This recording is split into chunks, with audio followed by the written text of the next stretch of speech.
But no, I'm looking for somebody who's really messed up. I'm talking about a real shit bomb. Oh, well, bombs away. Oh! No, anyone but her, not Janie Briggs. Guys, she's got glasses and a ponytail. Oh, look at that. She's got paint on her overalls. What is that? Guys, there's no way she could be prom queen. Hello, my name is Kevin Higgins, and welcome to I Was in That. Now, what do you think when you think of She's All That? Freddie Prinze Jr., Rachel A. Cook? Well, those two are the stars, but the cast list in that movie was insane. Usher is in it, Gabrielle Union, Paul Walker, may he rest in peace, Matthew Lillard, Lil Kim, Dual Hill from Psych, Milo Ventimiglia from This Is Us and Heroes, Kieran Culkin was the little brother, Sarah Michelle Gellar had a Blink and You'll Miss It cameo. Like, this might be one of the most stacked casts of a teen movie from the late 90s. However, there's one actor that you may know that you didn't know was in this movie, because she actually was in it before she was famous. See, here's a little secret. Sometimes celebrities start off as background extras. Brad Pitt was actually in a few movies in the background. Jack Black was one of Dennis Leary's men in Demolition Man, and I don't think he had any lines.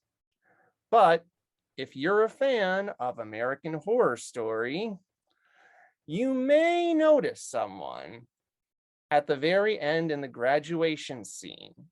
I am, of course, talking about Pepper herself, a.k.a. Naomi Grossman. Welcome to the show, Naomi.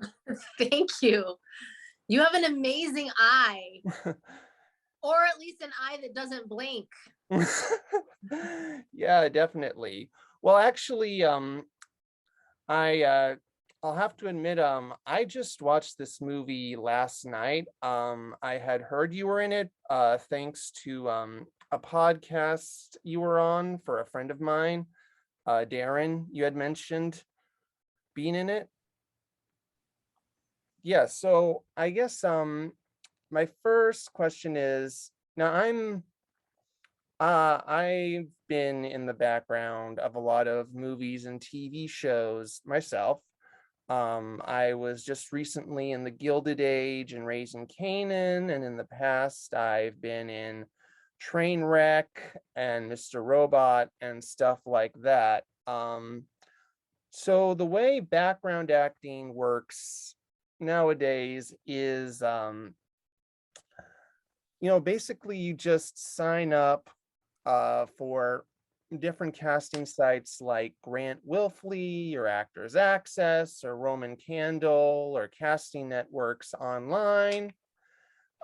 Just send your information, your headshot, and if they're interested, they'll get back to you. Do you remember how it was like in the late 90s?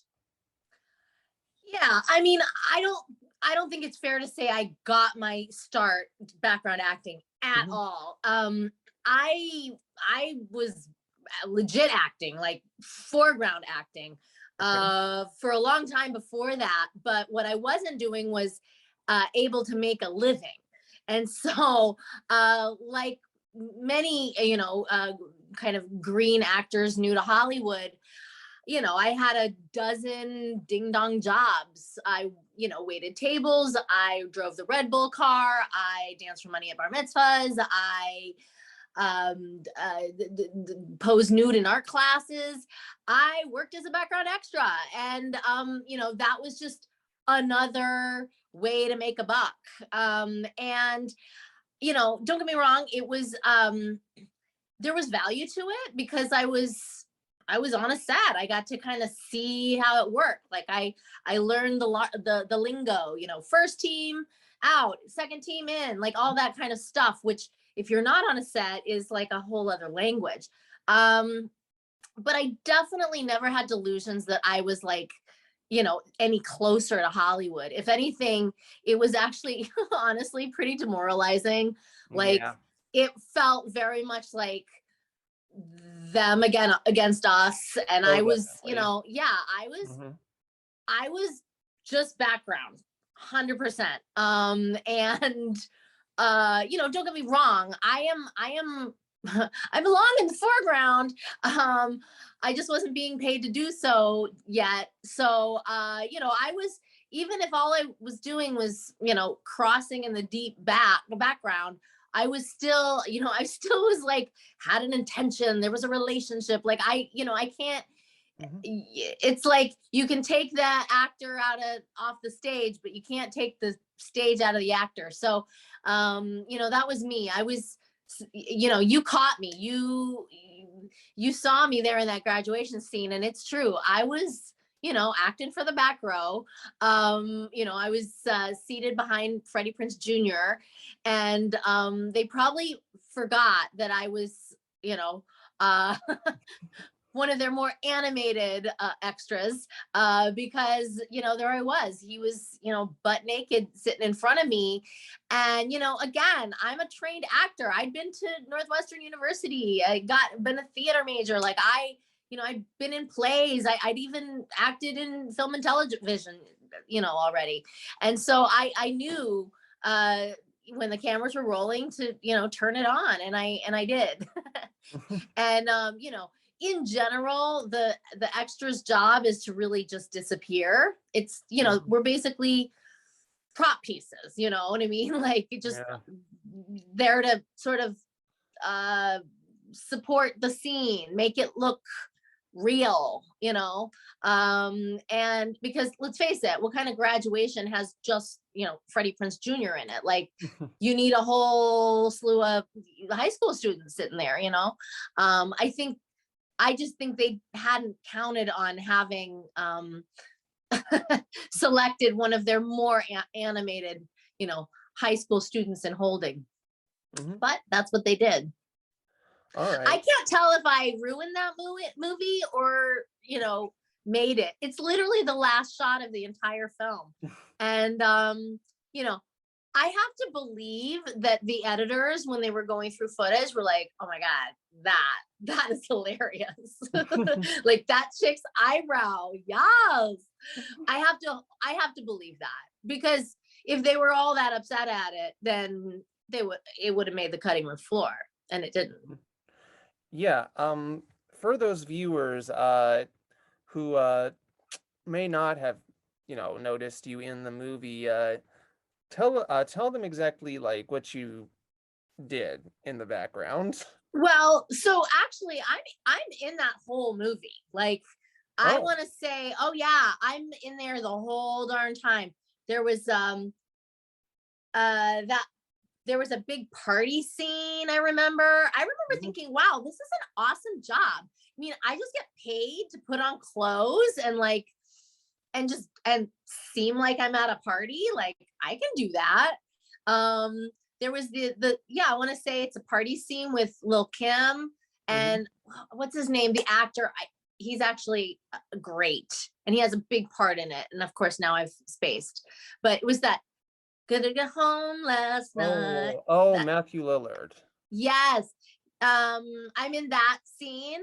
I'm also in wasn't there a big like prom scene? Yes, there was. Yeah, I'm in the prom scene. And in fact, I own a lot of those prom dresses Mhm. because as it turns out, they were like trying to get rid of stuff, and they were like $20 a dress or something like that. And I was like, shoot, yeah. Like I already knew that this movie could be of, you know, a classic one day. I mean, classic, that's maybe a far fetched, but Yeah. here we are. It's been 20 Mhm. years, we're talking about it, right? Mhm. So yeah, I knew that those dresses could have value, and if anything, they were cute and they fit me. So I splurged on a few. Mhm. I'm trying to think if there were any other scenes. I mean, I remember very distinctly any big party scene I was definitely in. Because I remember partying for weeks. I mean, Mhm. it wasn't real parties, but still. But yes, the scene that you're referring to is the one where I am really not in the background. I'm just behind Freddie Prinze Jr. It's the graduation scene, Mhm. and huh, he, I don't even remember the like context of the story, but I want to say Um, like he lost a bet or something, and yeah, he therefore did. he Mhm. showed had to go to graduation naked. So Mhm. there you see him basically, we're all in caps and gowns, and he's got, I want to say like a basketball like in his crotch Mhm. to cover himself. But I'm basically sitting behind, and I had then, and I continue to have these like just eyebrows for days, that I'm clearly checking him out from behind, because how could you not? Like, he's cute, he was a super heartthrob at the time, and besides, if there's a naked man in front of you, like, I don't care your sexual preference, I don't care like how solemn you are at this graduation, you're gonna cop a look. And so yeah, that's what I did. I was in the moment. Right. Yeah. Yeah, I definitely can agree with that. Now, while I definitely, as a background extra myself, agree with you that it's not really one step closer to Hollywood, people who are not in the entertainment industry sometimes don't understand that and think that, just because your face was in a movie, even if you didn't have any lines, that's like the same thing as being Angelina Jolie, even though it's not. Did you ever run into people like that? Who took it a little too seriously, who thought they were, yeah, No, yeah, I always. mean, I I mean, mean, extras are honestly, mhm, I mean, talk about freak show. Like, it is. mhm, A friend of mine actually wrote, I think it's, well, directed a document or a mockumentary mhm, called Extra, and it's all about the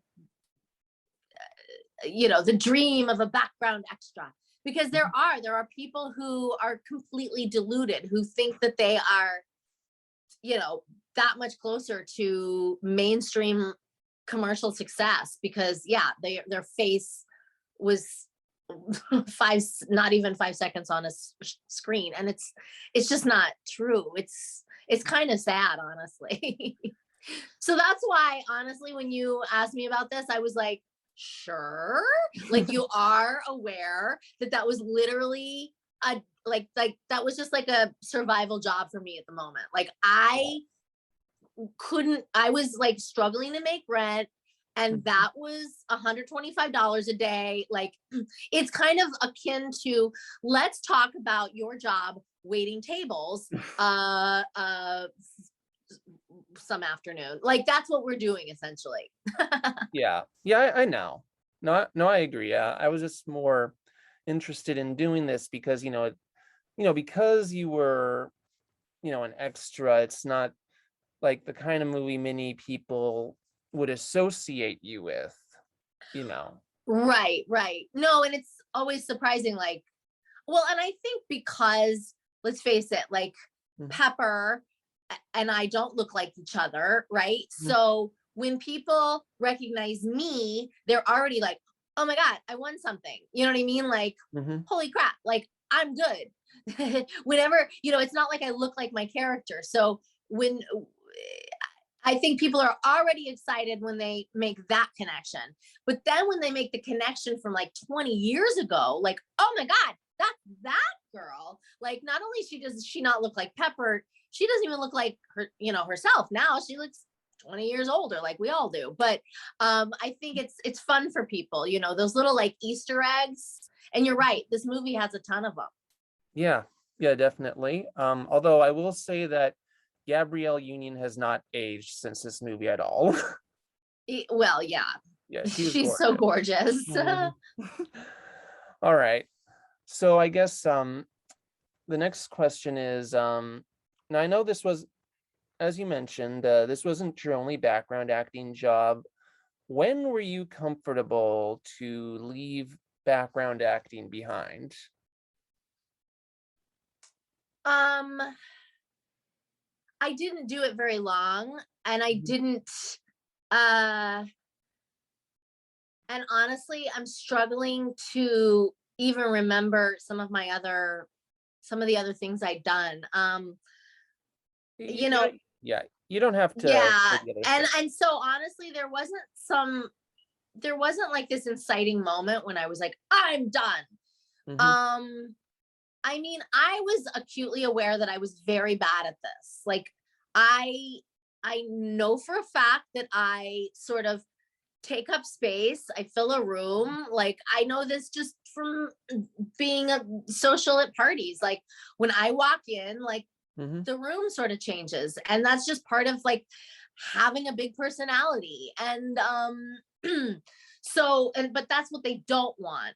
Uh, that's like what the antithesis of background extra. Like, they need you to sort of like disappear and to suck up space, not take it up. So I mean, I could just there were a million instances where they were like, yeah, you in the yellow, can you just like move back, like, I don't know, 40 feet? Then they're like, no, maybe just turn around. And then I turn around and they're like, no, that's even worse. Mhm. And then they'd be like, just go to holding. Like, I could tell like this was not something that I was particularly excelled at, and it also didn't matter. Like, it's not like I was trying to be this when I grew up. You know what I mean? It reminds me of, honestly, the times when I got fired from waiting tables, or Mhm. when I was let go from my teaching job. It was my ego was bruised, because it's like, I don't, as sort of an overachiever type, I never want to be told like, you're fired, you're done. But I want to believe that I excel at everything I do. And yet, who cares? You know what I mean? This is not what I wanted to be when I grew up anyway. So bye. You Mhm. know. Right. So yeah, I don't know. I don't remember like the one moment when I decided not to do that anymore. But it was, I mean, I want to say I only did it for like maybe a couple months. Mhm. But it was just like you described. Like, there was a phone number that you would call, and you got yourself signed up, and they knew your stats. They knew like, oh, petite brunette, 20 to 30, owns a whatever car, has wigs, and Mhm. whatever else I had to offer. I was on the roster, and it was one of those like call-in services where you would call every day, kind of like a temp agency, right? Where you're like, hey, where am I stationed? But the good news is, again, I didn't have to type. I didn't have to do data entry. Like, you think I'm a bad background extra? Like, I'm a really crappy secretary. So, but it was essentially the same kind of gig for me. It was a temp job, basically. Mhm. All right. Now I will ask. No, sorry. Now I do wonder though. You know, from that experience, even if it was just a couple of months, has that sort of made you respect? When you're on set now, has that made you respect background actors more? Yeah, I mean, I really just believe in being nice to everybody. Mhm. You never know who you're talking to, honestly. Like, um, I I mean, not that you should be nice just because somebody might be somebody. You should be nice because they are somebody. We're Of all course. like, you Hmm. are, I do a lot of yoga. So I am you, you are me. But yeah, there's times where someone's like, oh, yeah, I'm Sarah Paulson's cousin. And you're like, oh, really glad I'm not rude to you. You know what I mean? Like, you just never know. But yeah, I mean, I would say that job taught me compassion, taught me, we've all been there, right? I mean, I was there once. They may be where I am in soon. I mean, who knows, So I think I absolutely think that's true. I think it, while there is a very clear hierarchy in Hollywood, at the same time, it is fluid. You know what I mean? Like, even then, Pepper started as a co-star. Co-star is like one up from background extra. I mean, a co-star has dialogue and is a principal actor, but still, I mean, they're considered kind of just one rung up. Like, the pay isn't really that much better. So, she started as that, and then she became a guest star, and, I mean, and guest star roles are roles reserved for, like, I don't know. Adam Levine was a guest star, like, hello, Maroon 5, are you kidding? So yeah, like I said, these things are always fluid. Yeah, and you know what? Maybe one day Rachel A. Cook will be on American Horror Story, and you two will meet, and maybe she'll remember you. Who knows? Absolutely. I'm trying to think. I feel like that's happened actually on occasion or two, where I've introduced myself and like, oh, yeah, I'm trying to remember. Yeah, I don't recall now, but yeah, it happens. But also, like, I actually, I started as an extra on Sabrina the Teenage Witch. Yeah, I saw that. Which got bumped up to a principal role just because they needed to hear us cheer. I was a cheerleader, and they realized, like, these are more than just this is not just girls, like, passing in the background, or you know what I mean, or filling up stands. These are like they actually have skills and we need to, like, actually hear from them. And so, the minute you open your mouth and are heard and are seen, you need, you're upgraded. You get a bump, and you get you get paid. So yes, I every now and then that happens. Again, that's a long shot. So for any like aspiring actors who are like, I'm going to become an extra, which is how I'm going to become an actor, like that, it never happens like that. Like, again, very rarely. Yeah, that's like I'm going to be a waitress at this hot Hollywood spot, and Steven Spielberg I'm going to wait on Steven Spielberg, and he's going to put me in his movie. Like, it doesn't happen like that. You might come across Steven Spielberg, but he's not. That's not how it works. Yeah, I used to be that person, but I've definitely matured with age and realized that's not how it works. Unfortunately, I still do know people who have that mindset, but what can you do, right? Right. Yeah. So anyway, next question is, sometimes, and especially this is true with how much stuff they were in, some background extras watch the stuff they're in and some don't.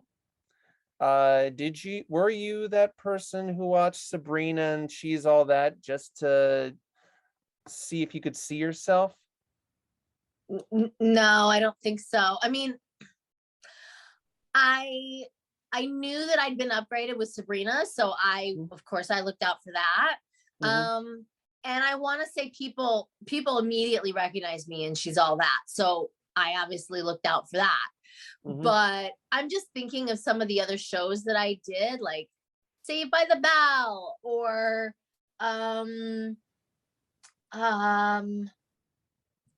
there was an Eddie Griffin movie I remember, Felicity. Like these were some shows that were hot then. Like this was late night, like 90, 99, you know? Like whatever was coming out of Hollywood right around 99.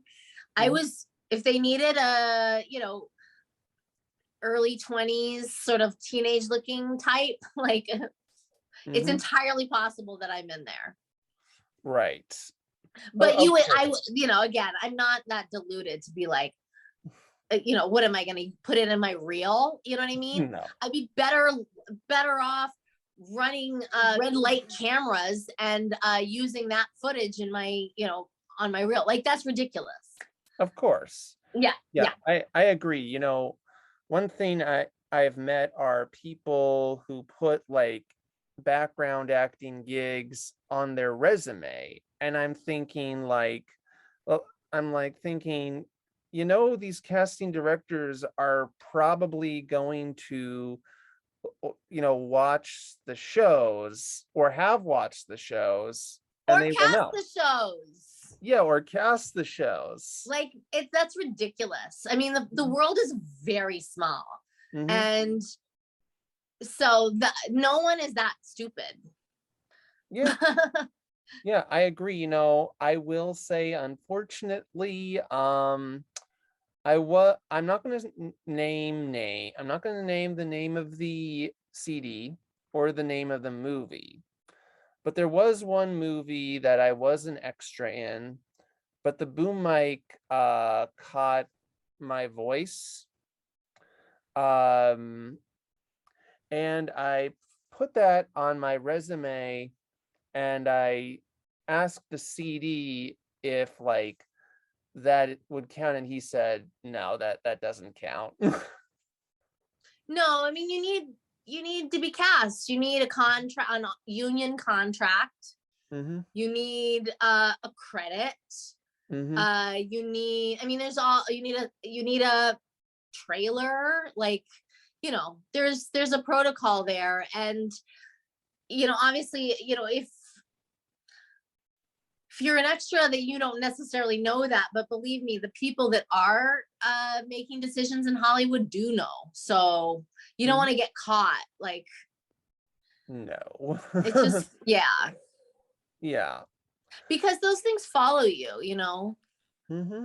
Yeah, I definitely, you know, you never agree. know that it may be that casting director, you may think, oh well, they'll forget. No, that their job is to know actors, and so you probably burn your bridge with that casting director. You got to hope that casting director doesn't talk, and you know, and share with others. You know, it's, you know, I'm not saying like it's death in Hollywood, you've been canceled, you'll never work again. It's not like that, but it's like it's definitely a surefire way to, you know, not that's one less gatekeeper to open doors for you, you know. So yeah, I completely agree. yeah.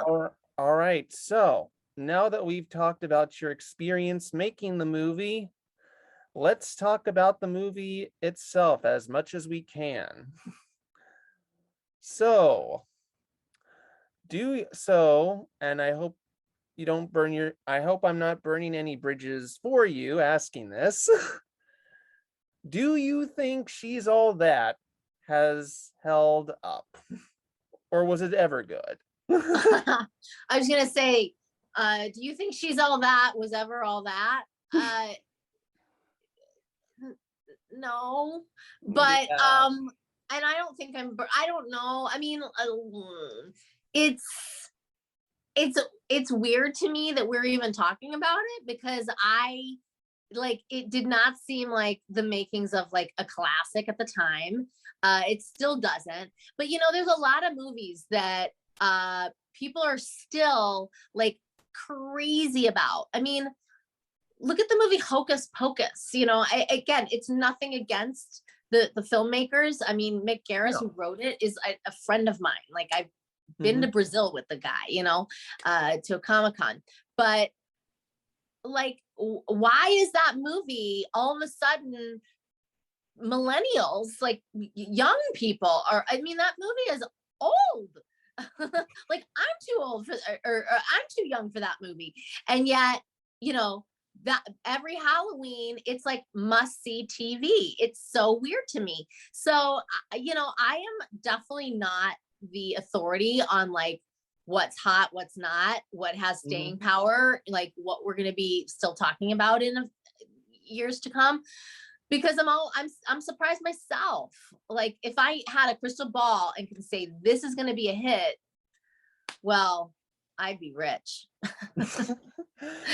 Yeah. Oh no, I am surprised that not only I'm surprised that anyone's talking about it, never mind you and I, because again, I was barely in it, but hey. But again, I don't make these decisions. It's the audience, for whatever reason, that movie people responded to enough to make like sequels. Aren't there sequels now? Yeah, there was one. He's all that. Yeah, he's all that. Yeah. We're all that. I'm Yeah. surprised there's not a transgender. They're all that. Like, why not? Yeah. Let the franchise go, you know? Just let it rip. Yeah. So what I find most odd about She's All That is basically like, you know, as I'm sure we're both aware, because you know we were both around when this happened, though was like much younger than you were. We're not going to say anyone's age. But I do remember there was like a huge teen movie boom in the late 90s, you know, starting with the success of Scream. First it was teen horror movies, then it was teen comedies, and there were at least like 3 or 4 like movies in the late 90s about a popular kid or just a kid in general falling in love with a kid who's seen as sort of the outsider that nobody understands, but then they realize they're not so bad after all, especially when they're trying to make them popular. There was She's All That. There was 10 Things I Hate About You. And here's one that nobody remembers, but probably me. Drive Me Crazy with Melissa Joan Hart and Vincent Chase. You've never even heard of it. I can see you just nodding your head. See, that one is one that's been forgotten, completely forgotten. And it was named after the Britney Spears song, Drive Me Crazy. Wow. Adrian Grenier and Melissa Joan Hart were even in the video. I don't know it at all, but you know, that genre, let's not forget like John Hughes, who's the teen movie like maven. I mean, that man, 16 Candles, Breakfast Club. I mean, I know that's like a whole other generation, like before the one that you're referring to, but I think he's sort of the grandfather of that whole genre, in my opinion. Yeah, I definitely agree. And I will say that I think in a way this specific genre of popular kids falling in love with less popular kids when they try to make them popular, it actually probably started with, I want to say, Can't Buy Me Love, the Patrick Dempsey movie. Yeah. Although there's another movie that I highly recommend. It was literally one of my favorite movies as a kid or teenager, called Lucas. Oh. I want to say it was like Corey Haim. It was one of those like heartthrobs, but before he became a real heartthrob. Right. But it was your typical like jock and cheerleader, but the cheerleader like goes to Corey Haim's character, who's like a super nerd, just for, you know, help with her studies or something super cliche and common, and we've seen it a million times. But there was something really touching about this movie. Yeah, I need to revisit it because I don't remember it now. But yeah, it was called Lucas, and it was by far my favorite. Also, not super common. Right. Yeah. I don't know. I just think in general, Hollywood loves this formula. There was also Love Don't Cost a Thing, if you've heard of that. I don't remember that. No. Well, it was referenced in Community. Oh, really? Okay. Yeah, there was one episode. Actually, you know what? An episode of Community made fun of this very formula because there's an episode. How much of Community have you seen? I'm embarrassed to say like very little. Jim Rash, who's of course one of the he's the bald guy. I want to say he's like the principal in Community. Yeah. Anyway, he's a friend of mine, and I am like outing myself as not having like supported my own friend, but it's hard when all of your friends are actors like mine are. I literally, you know what? My friends haven't seen me either, so we're all even. Yeah. I agree with that. Well, there was one episode pretty much making fun of this, where, well, you've heard of Danny Pudi, right? No. You've never heard of Danny? All right. Well, one of the characters was well, the other characters were basically trying to make one of the main characters who Abed, who's kind of like the weirdo of the group, more like socially acceptable. And in the episode, like they're like let's Can't Buy Me Love him. And like two of them are like, what's that? And the others say, let's Love Don't Cost Me a Thing him. And then they're like, oh, Got it. Yeah. So it's just sort of like, it's become such a common trope, in teen movies that now they're making fun of it. Right. Although that's not the most recent example, because I think that episode came out in 2010, I want to say. Oh, wow. Well, yeah, Community, yes. Yeah. Yeah. Yeah. So anyway, but yeah, I guess it's just the thing is Hollywood loves a formula, I mean, they say there's no unique stories, in Hollywood. Like they're all sort of, and I don't know if that's necessarily true, but yeah, I mean, you were hard pressed to find anything that hasn't been done before. That's for sure. So yeah, and I guess Superbad is also kind of another example. At least it's about like kids trying to be popular, if not actually succeeding, and book smart. I guess when it comes to these teen movies, Hollywood execs seem to think all teenagers just want to see movies about characters becoming popular at school, and like all of them relate to that. And it's not necessarily always true, but it's what they seem to think teen audiences want. well, since I'm not a teen anymore, I'm not going And out me of my way neither. to see these movies. So Right. I know. I don't know. I feel, in my opinion, the golden age of teen movies is over because I'm not a teenager anymore. So I don't, I don't relate to them in the same way. I know. I was just speaking, about the past. Yeah. Like She's All That and Can't Buy Me Love. Sure. Yeah. Yeah, I'm thinking of some of the other movies, like Just One of the Guys. Have you ever heard of that? Yeah, I saw that on TV because it used to air on Comedy Central a fair bit. I'm sure. Or even like Clueless. I mean, I love that movie. I mean, these teenagers have like enraptured audiences for a long time. And I mean, even Licorice Pizza right now, if you want to, technically is like a teenage story. Yeah, I did actually see that one. But yeah, definitely. I was just saying, like, Hollywood, I shouldn't just say with teen movies. It's just, in general, Hollywood loves formulas and they will apply it to whoever their audience is. Sure, absolutely.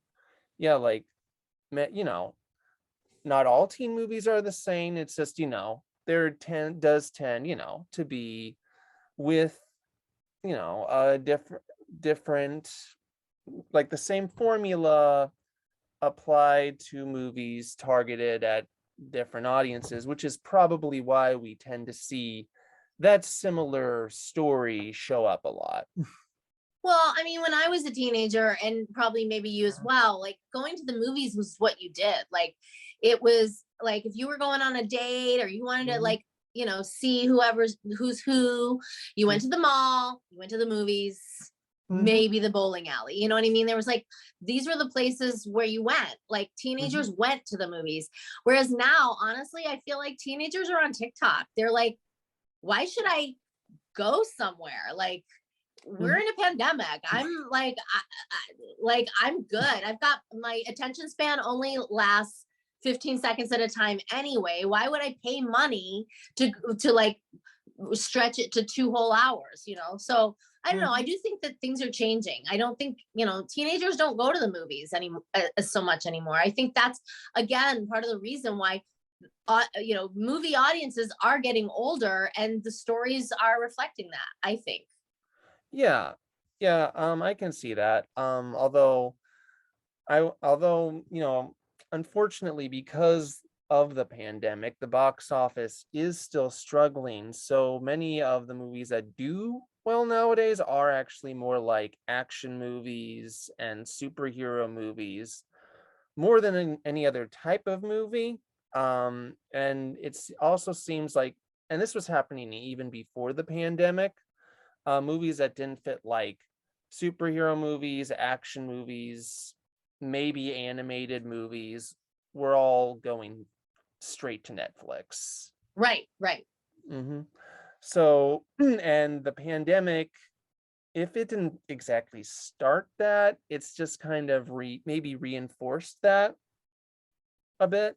So like, we were mentioning earlier, He's All That, which went straight to Netflix. If She's All That came out nowadays, like back in 99, that made like $100 million. But now it wouldn't have even gone to theaters, probably. No, Yeah, I definitely agree. So anyway, Naomi, do you have any like social media to plug? Sure. People can find me at Naomi W. Grossman on all platforms. I'm verified, so you'll know it's me. All right. And anything coming out soon that we should look out for? Just this week, 2 films I did have come out on streaming. One is called Bite Me. It's a vampire rom-com, just in time for Valentine's Day. And the other is called Just Swipe. It's also a rom-com. It's a pandemic. It's a COVID times rom-com. I have not actually seen that one, so I'm a little reluctant to send people to it when I don't even know how good it is myself. But those have just come out this week. I did another movie during the pandemic called Replica with Mickey Rourke, which I think is going to be great. Although it's also indie, so I don't know, when and how we'll be seeing that. I also have a new one-woman show, which again, I don't know how, when, and where, how that's going to happen, but if it kills me, I'm doing it. I wrote it through the course of the pandemic. And it's written, it's memorized, it's blocked. So now it's just a matter of producing it and getting it out there. But people can look out for that as well. It's called American Horror Story. All right. Great. Well, thank you again for coming on the show. Okay. Thank you so much. You're welcome. And this has been I Was In That with with your host, Kevin Higgins, and our lovely guest, Naomi Grossman. Have a good day, everybody. I'm gonna win her back no matter what it takes.